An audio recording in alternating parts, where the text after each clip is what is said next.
Galaxy Game was the first coin-operated arcade video game, and it was installed at Stanford University in September 1971. It cost $20,000 to build, and the inflation price was $115,000. In November 1971, Computer Space was made by Nolan Bushnell and Ted Dabney, becoming the first mass-produced video arcade game.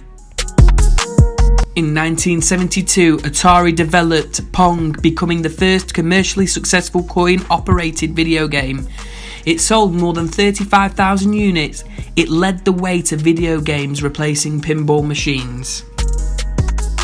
In 1975, Gunfight was released, which was the first video game to use a microprocessor. In 1978, Space Invaders was released by Taito Corp. It went on to be one of the most popular arcade games of all time.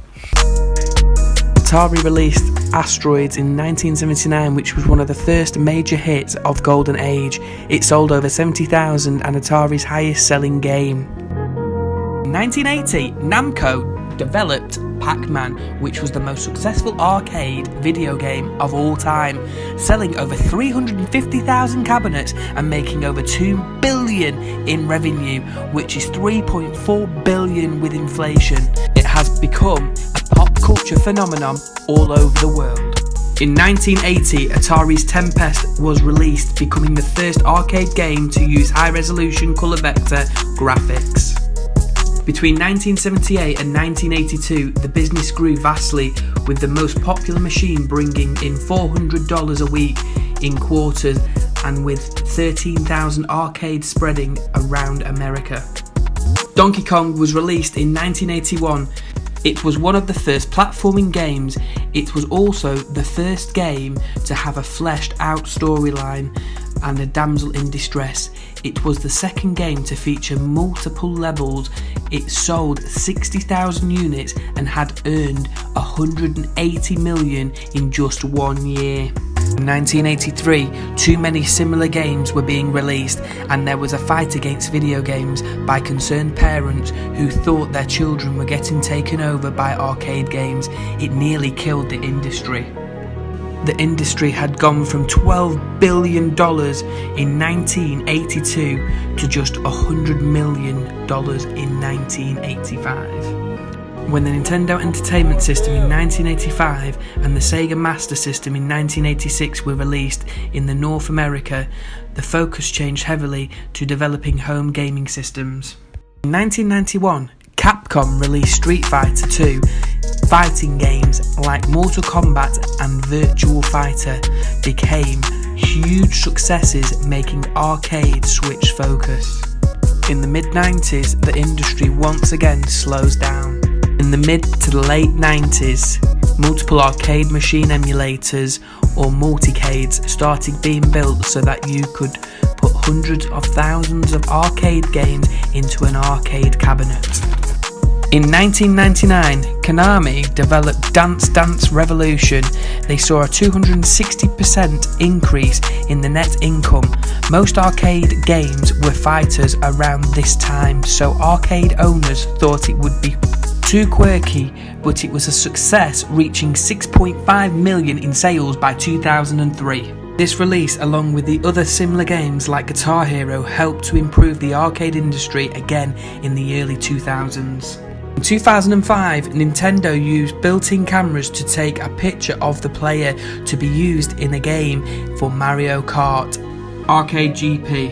In 2009, Activision and Konami created Guitar Hero Arcade after its surge in popularity in home consoles. Dead Heat Street Racing was released in 2010, and it introduced sharing scores through social media and taking pictures of the racer to show on the screen. Big Buck Hunter HD in 2012 came out, featuring the ability to play for cash prizes for the added fee as well as sharing gamer scores. 2013, 4D gaming came to Dark Escape 4D. The horror shooter game combines surround sound, 3D glasses, heart rate monitors, vibrations, and blasts of air.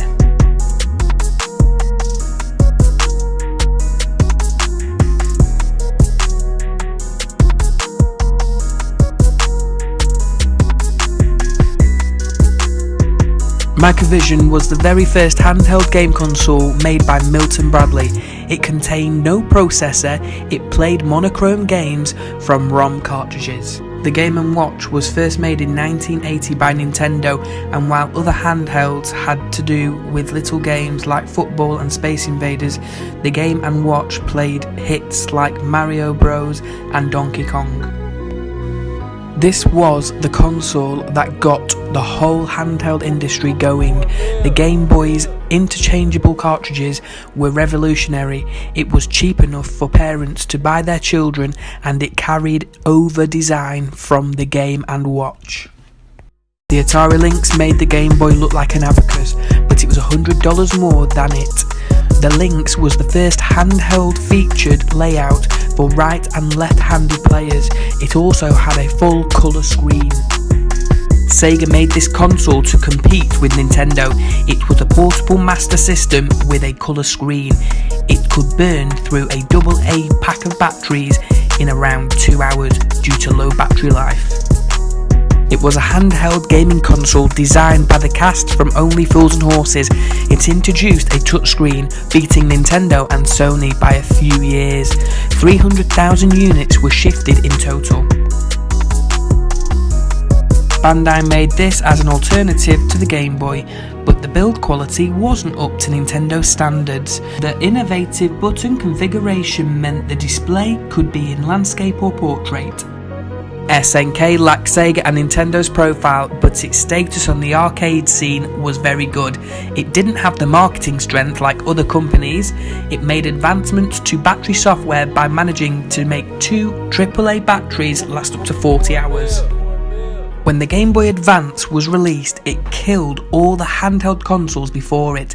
The colour display was a lot better than anything seen before, the processor was faster, its power meant the gamers could play Super Nintendo RPGs on a handheld, a revelation at the time.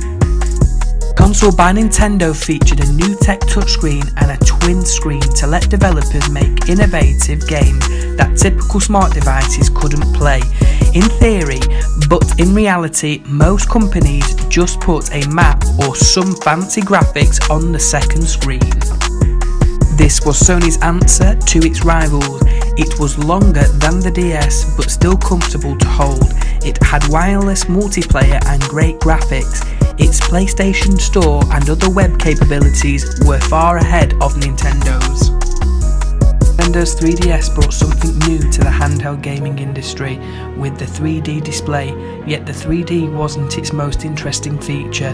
The use of the front and rear cameras allowed the novel augmented reality games, and the added analog sticks and better online support brought it in line with the PSP. Once again, Sony brought out their console the same year as Nintendo to compete to be the best. Sony could now recreate the quality of a console experience on a pocket-sized system due to the Vita's graphics and precise controls. Nintendo released the Switch. It can be played as a handheld with a controller or on the TV. It has big name games like Mario, Zelda, and can even handle big open world games like Skyrim, something no other handheld has done before.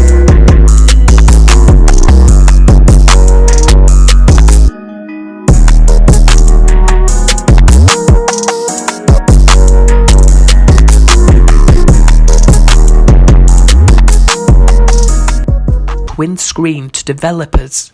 Oh, Jesus. Ah!